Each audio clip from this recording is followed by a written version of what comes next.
The scratching started subtly, a whisper against the drywall behind the headboard. Sarah, nestled deep under her duvet, initially dismissed it as the old house settling. Houses creaked, groaned, sighed. This house, with its century-old bones, was practically an orchestra of nocturnal noises. But the scratching persisted, growing in intensity, morphing from a gentle brush to something more insistent, more deliberate, like fingernails. Long, brittle fingernails dragging across a rough surface. Sarah held her breath, straining her ears. Silence. She exhaled slowly, a shaky sigh of relief. Just a house. Just her imagination. Then it came again. Scritch, scritch, scritch. Faster now, more frantic.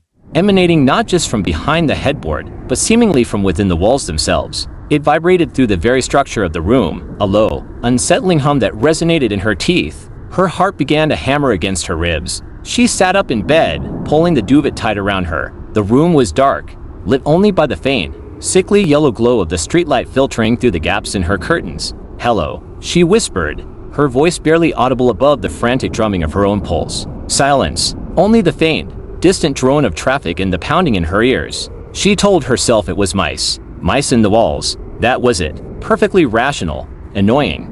Yes.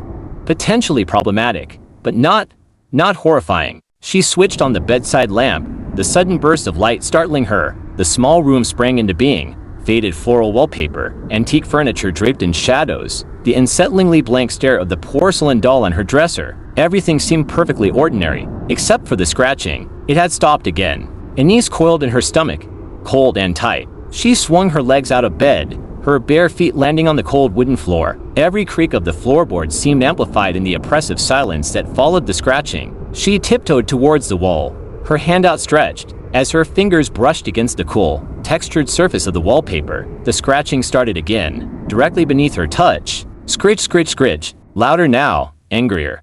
Closer. She snatched her hand back as if burned. The scratching intensified, spreading, multiplying. It was coming from everywhere now. The walls, the ceiling, the floor. It was a cacophony of dry, brittle sounds. 1,000 tiny fingernails scraping, tearing, digging. Terror, cold and paralyzing, finally gripped her. It wasn't mice. It wasn't the house settling. This was something else. Something wrong. She backed away from the wall, her eyes darting around the room, desperately searching for an explanation, an escape. The scratching was relentless, deafening. It felt like the very walls were alive, infested with something unseen, something hungry.